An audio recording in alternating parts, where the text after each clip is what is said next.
your valve and your burners. We want to check these things to make sure they're operating properly.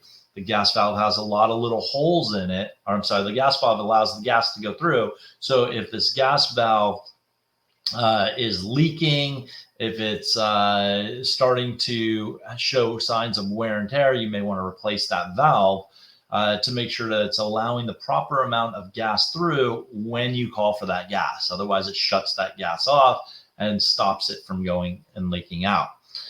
Then it goes to your burners, where your flame is igniting your burners. Some of the water heaters have a glow rod that lights the burners up. Others will have kind of a standing flame. It'll have that little tiny bit of gas that the gas valve allows out, not enough to really heat your water, but when the gas valve opens up and allows gas out, your burners will light because it has that standing flame.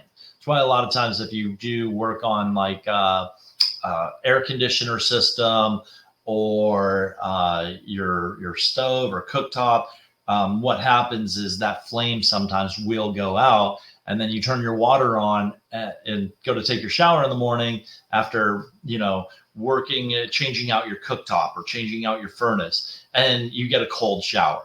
That's because that gas line in the house was opened up. It sucked all the gas away from that flame, that standing flame, and that went out. So it has to be relit sometimes.